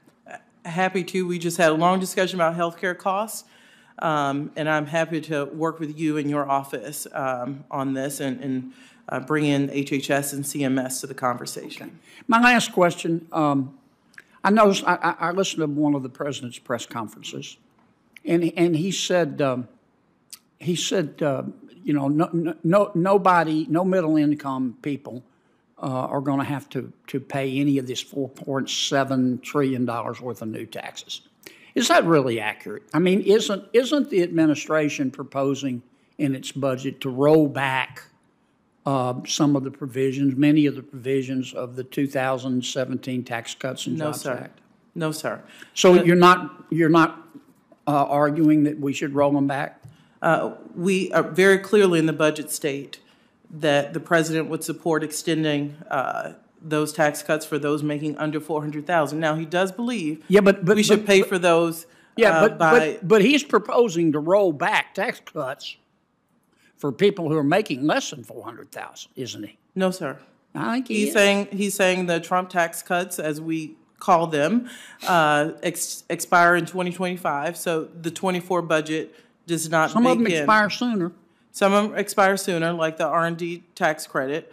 And I know there are various proposals in the Senate to extend those. But on individual taxes, the president in black and white says he would support extending those. He would not support raising taxes on anyone under $400,000, but he thinks those over $400,000, ensuring that those are rolled back to pay for lower income, those under $400,000 should be on the table. So we can do that in a fiscally responsible way. I agree that's what he said. I just don't think that's what his budget does. Thank you, Madam Secretary. Thank you. Thank you. Come visit us in Louisiana. Come back to. I'm always there. Get out of D.C. Come back to America. Senator Graham. Thank you, Mr. Chairman. So, yeah, South Carolina, come visit us too. Do you believe we should be voting on the president's budget? Would you like to see the Senate take a vote on the president's budget? Senator Graham, you know I used to work here for a long time, and you know what I'm probably going to say. Budgets are congressional processes, and it would not be appropriate for me as an administration official to weigh in on what comes on the Senate floor. I think it'd be a good idea to vote on this budget and take the House Freedom Caucus budget. Let's vote on a bunch of these things, and we'll find out what we're against, and eventually we're going to have to find out what we're for. Do you support the idea that entitlements need structural reform to maintain their solvency over time? Senator, I'm sure you know we have a proposal in to extend Medicare by 25 years. I heard some not excitement about some of the proposals in there, but the president stands behind those proposals that would extend. Yeah. Are you familiar with Senator Cassidy's efforts to reform Social Security? Don't ask me to go too deep, but, you know, he is also my home state senator, so I am aware he has some proposals and are working with senators across the aisle. But we may have different approaches, but you agree with the concept Congress needs to come together in a bipartisan fashion to deal with the looming insolvency of Social Security and Medicare? Yeah, and we put a Medicare proposal forward and hope to work with you. Okay. Look, the president has supported policies on Social Security, so absolutely both parties will have to come together and talk about the trust funds. Okay, well, that's a really big step in the right direction, because I think when you look at the pie chart, it's impossible really to get us in a good budget space, and these programs, Medicare and Social Security, is certainly worth saving, and I would like to be part of the effort to do that, so we'll see if we can make some progress on that front. Now, about the budget before us here today, inflation's at 6%. Do you agree that's about right? Yes, Senator, down from over 9%. Yeah, no, 6% down from 9%. Who gave us the number 6%? We look at the CPI report. Is that the administration? That is not from us. Okay, who's it from? Do we have Bureau of Labor Statistics, so it is ours. So I accept that. I assume that's pretty accurate. 4.7 trillion in taxes in this budget increases, is that right? Yes, Senator. Okay. When you say 25% tax on billionaires, if you buy an asset at $1 for simplification and it appreciates to $3, but you haven't sold it yet, would the president's budget propose taxing that unrealized gain? It would, but we would say, because these things have ebbs and flows, it makes sense to do it over a long period of time. So we would suggest but you will looking be taxing. at not absolutely. Remember, a lot of those unrealized gains are used to go to banks and take loans on things. Do you think that will hurt investing? Or look, this president's been very clear, Senator Graham. He believes we tried trickle down. It did not work. Well, he is about investing in the middle class. He believes we can grow the economy best from the middle class and working families. Yeah, I got you. Couldn't disagree more, but I understand where you're coming from. Now, you dispute that this budget increases non-defense spending by 8.5%. Is that correct? I have 7.3%, Senator. Okay. And CBO's at 8.5%? CBO has not scored the president's budget yet. Okay, where does this 8.5 number come from? Is that our analysis on the committee here on our side? Yeah. Maybe. So you're saying it's 7.3%? Yes, sir. Okay, well, we'll see if that holds up. In this budget, defense increase is 3.3%, is that correct? That's correct. So in this budget, we're increasing defense spending from last year under inflation. So, Senator, I know you and I go back and forth on this, but remember in December, defense grew about 10%. Some things. That's why I voted for it. Yeah, some things not necessarily administration priorities that we think would fully fund the national defense strategy. No, I got you. I'm just asking you a really simple question. Inflation is 6%. The defense budget increase by the administration's 3.3%.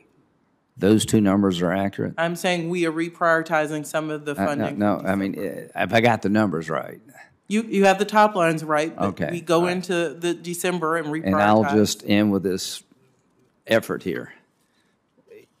You do not agree with the proposition that a 3.3% increase for defense spending when inflation is at 6% is increasing defense spending less than inflation? Absolutely not. We reprioritize and we pay for inflation based on our economic assumptions in the budget. Well. Okay, thanks. Thanks. Senator Padilla, and then Senator Lee. Thank you, Mr. Chair. Director Young, good to see you. Good to see you. As you know, despite all the recent rain in the state of California and other areas of the West, we still face a crisis on the Colorado River.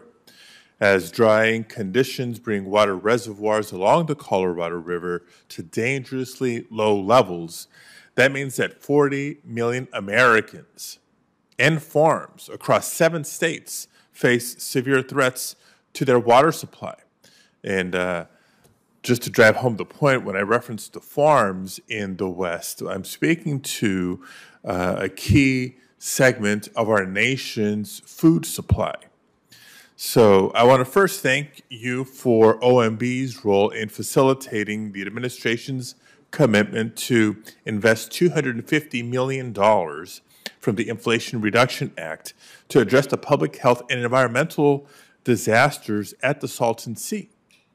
Now, because of drought conditions, changing agricultural practices, and efforts to stabilize the Colorado River Basin, more and more of the lake bed of the Salton Sea is exposed due to decreased flows, which causes toxic clouds of dust and pesticides, and this pollution spreads for miles, goes airborne for miles.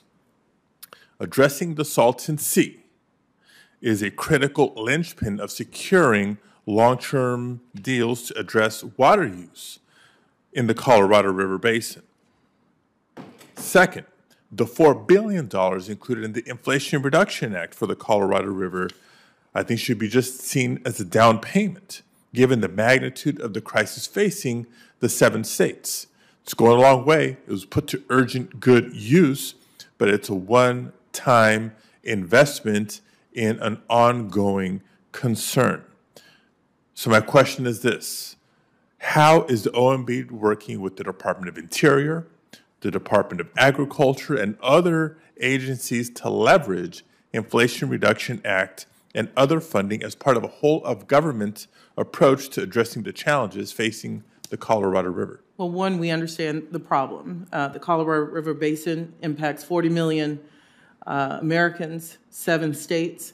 It is a complex problem, and it will take a whole-of-government approach. And OMB is situated to be able to bring the various agencies together and make sure that we are putting our best minds and creativeness to this problem. As you pointed out, this needs to be reimagined for the long term.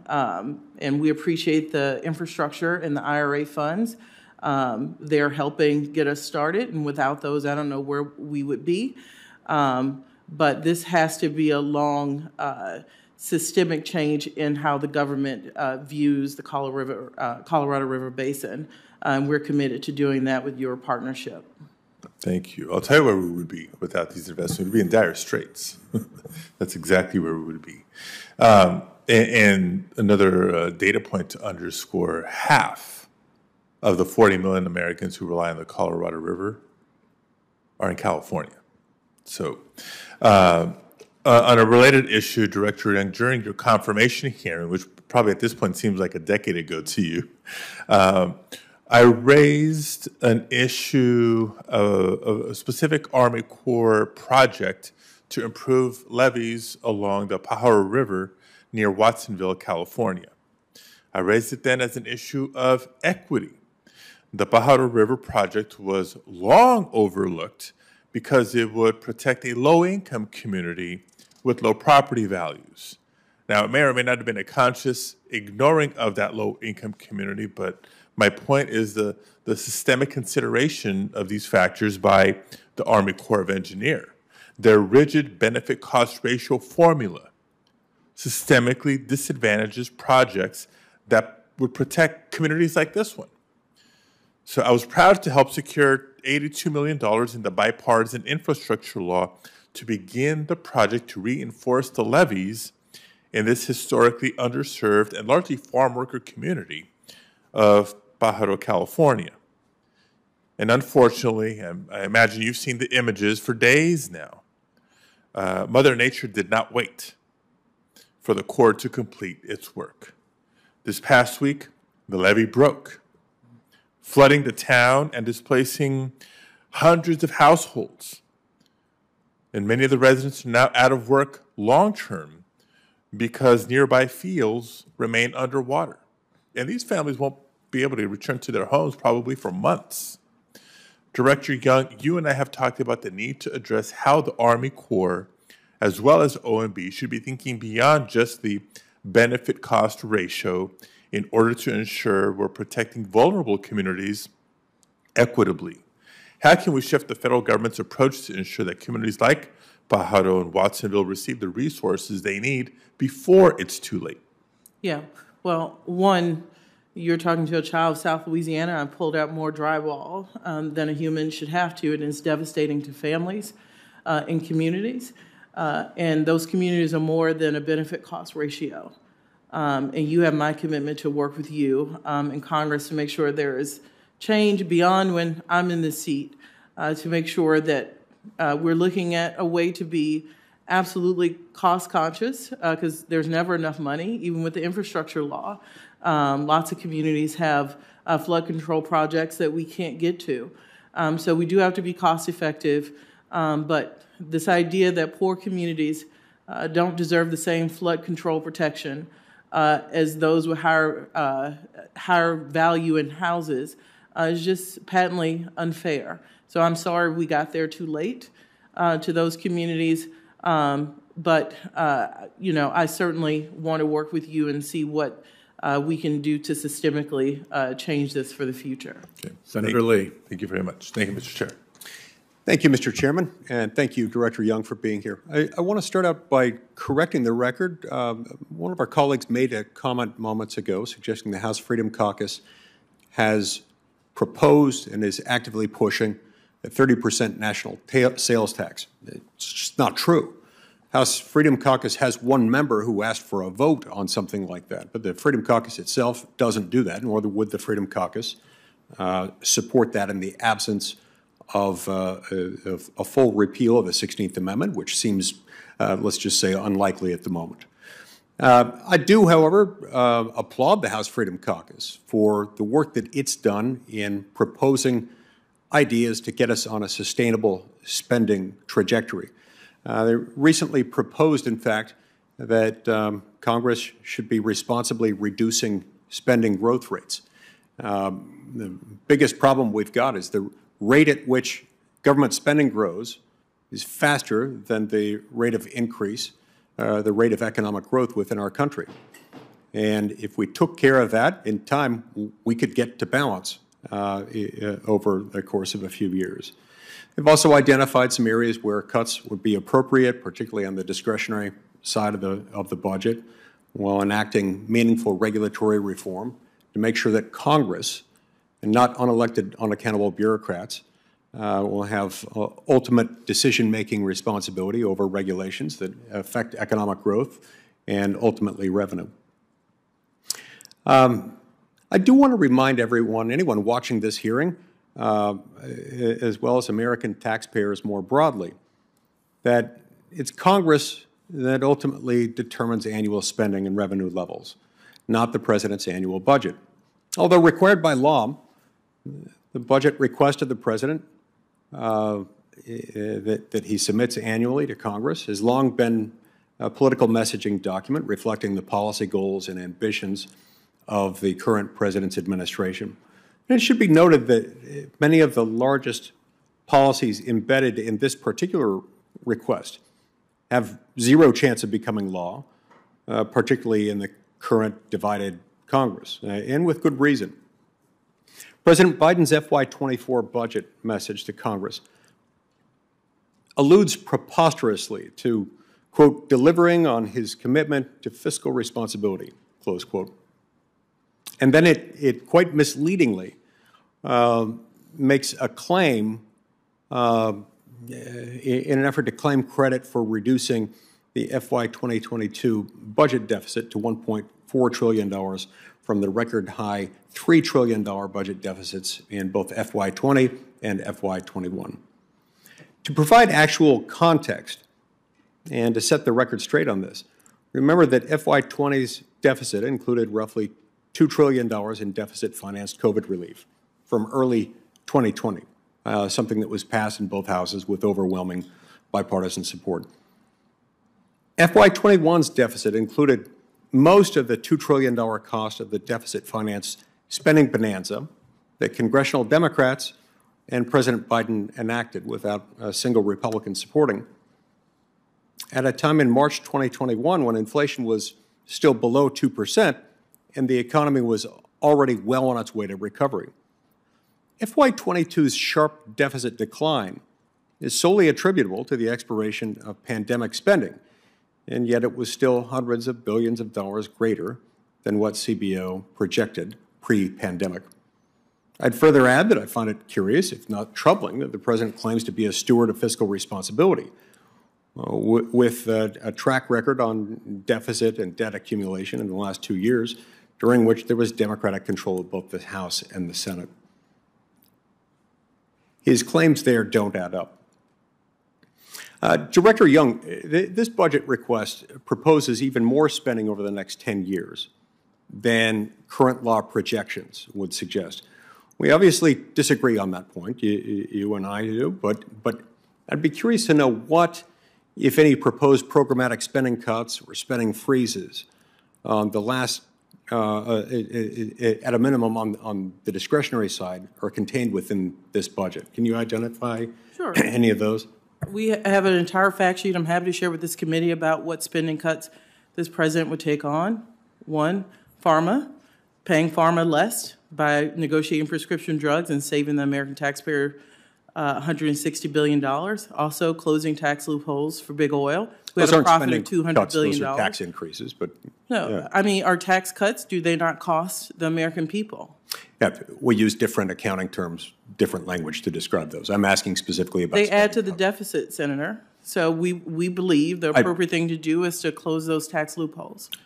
Understood. Now, with non-defense discretionary spending, $661 billion in FY19 before the pandemic.